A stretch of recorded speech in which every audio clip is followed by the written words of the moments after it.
पंडित ने तो सामान भी वहीं पर फेंक दिया और उसके बाद वो वहां से भाग निकला। मेरी माँ मेरी ही तरफ देख रही थी। मैंने माँ की तरफ देखा और उससे कहा कि ये सब फेंक दो, तुमने मुझे बहुत तंग किया है। मैंने मना किया था ना, मैंने कि ये सब मत करो, लेकिन तुमने मेरी एक न सुनी। अब आइंदा ऐसी कोई भी हरकत मत करना। अगर ऐसी कोई भी हरकत की तो मुझसे बुरा कोई नहीं होगा। मैंने भारी आवाज में कहा तो माँ खौफजदा होकर पीछे दीवार से लग गई थी। मैंने पूजा की चीजें उठा उठाकर आग में फेंकनी शुरू कर दी।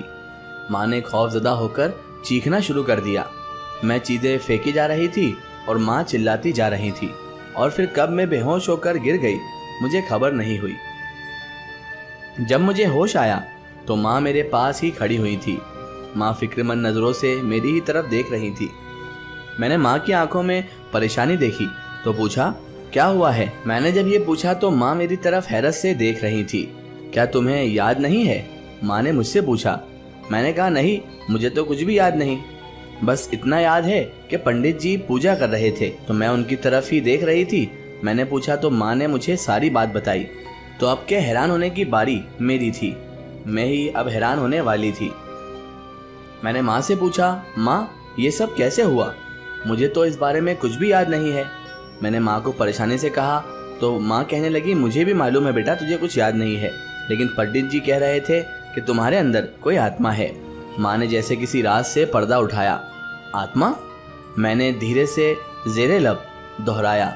हाँ आत्मा, तुम जैसे बोल रही थी या जैसे तुम्हारा हाल था वो सब यही कह रहा था बेटी कि तुम्हारे अंदर कोई आत्मा है। यहाँ तक कि तुम्हारी आवाज़ भी तुम्हारी नहीं थी बेटा। माँ ने जैसे ही बेबसी से ये सब कहा और मैं तो जैसे ढह गई थी, परेशान हो गई थी, अपने आप में ही नहीं थी।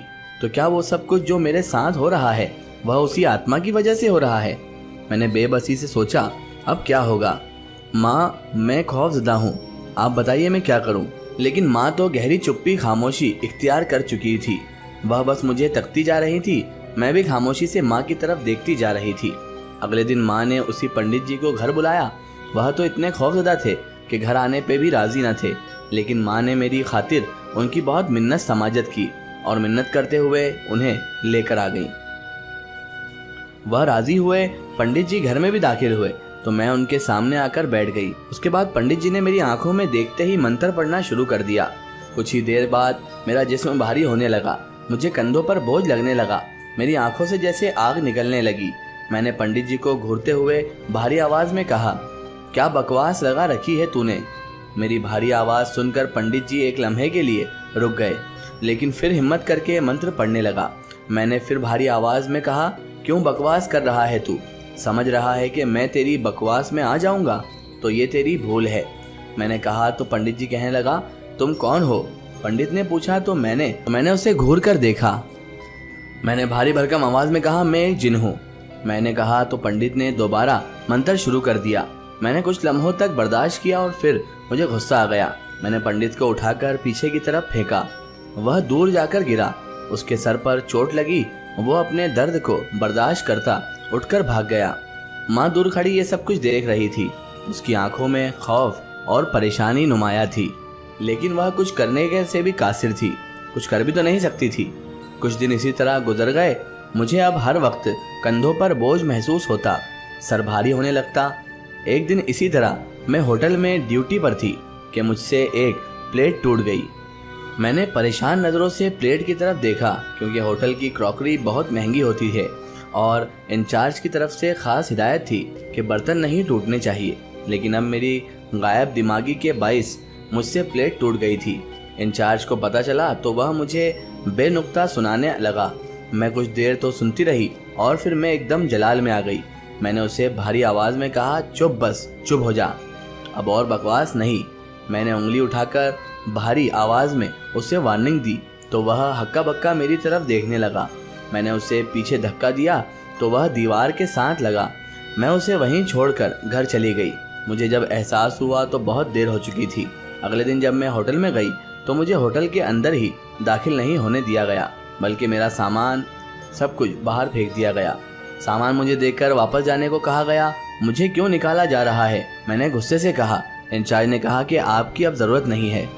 आपने बदतमीजी की थी, इसलिए आपको निकाला जा रहा है और आपका सामान आपके हवाले किया जाए।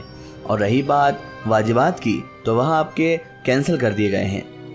गार्ड ने तफसील से जवाब दिया तो मुझे गुस्सा आने लगा। ऐसे कैसे मेरे वाजिबात कैंसिल कर दिए गए हैं?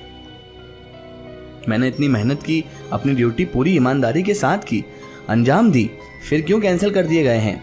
मैंने वहाँ पे शोर डालना शुरू कर दिया, लेकिन गार्ड ने दूसरे गार्ड के साथ मिलकर मुझे वहाँ से निकाल दिया और मैं रोती पीटती शोर मचाती वापस आ गई। मैं घर वापस बहुत परेशानी में आई।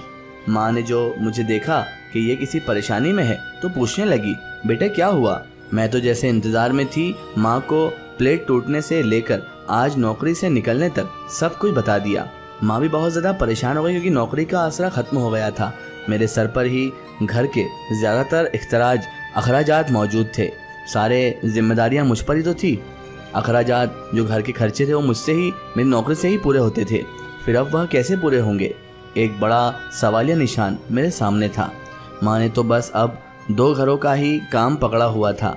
इसके लिए ये मुमकिन भी न था कि वह ज़्यादा काम करती, क्योंकि उनकी सेहत अब इस बात की इजाज़त नहीं देती थी।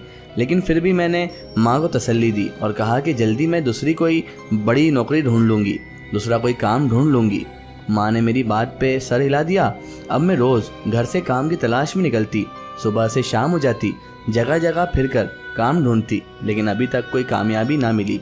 उल्टा आन जाने से मेरी एक बड़ी रकम भी खर्च हो गई। इस तरह एक दिन मैं काम मांगने एक दफ्तर में गई। वहाँ दफ्तर में दरमियानी उम्र का एक आदमी बैठा था। वह मालिक था। मैंने उससे काम के मुतालिक पूछा। उसने मुझसे कहा कि क्या कर सकती हो तुम?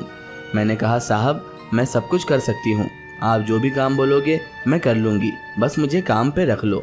मेरी मुफलिसी ने मुझे आज इस हाल में पहुँचा दिया था कि मुझे इतनी बेबसी से काम मांगना पड़ रहा था। मेरी बात पे उसने बगौर मुझे देखा और फिर जो उसने मुझसे कहा उसने तो मेरा दिमाग ही उल्टा कर रख दिया था। मुझे खुश कर सकती हो? उसने खबासत से कहा तो मैंने नफरत और हैरानी से उसे देखा। मेरी आंखों में उलझन और सवाल देखकर वह दोबारा बोला, हाँ ना, अगर तुम मुझे खुश कर सकती हो तो बताओ, मैं तुम्हें खुश कर दूंगा। उसने दोबारा बेशर्मी से कहा और एक आंख का कोना दिया।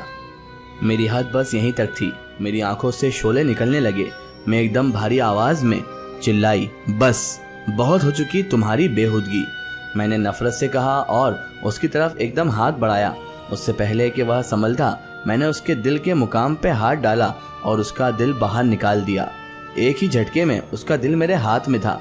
उसकी आंखों में तकलीफ ठहर गई थी और वह नज़ा में जा चुका था, यानी मर चुका था। इसका एक स्टोरी हम देखेंगे इसके अगले पार्ट में। अगर आप भी अपनी ज़िंदगी कोई सच्ची कहानी या फिर अपनी कोई स्टोरी हमारे चैनल से शेयर करवाना चाहते हैं, या आप चाहते हैं कि आपकी रियल स्टोरी हम अपने चैनल से शेयर करें, तो हमें कांटेक्ट करें हमारे फेसबुक और Insta page my story book पर। फेसबुक और इंस्टा पेज पर हमसे जुड़ें और हमें अपनी स्टोरी ज़रूर शेयर करें।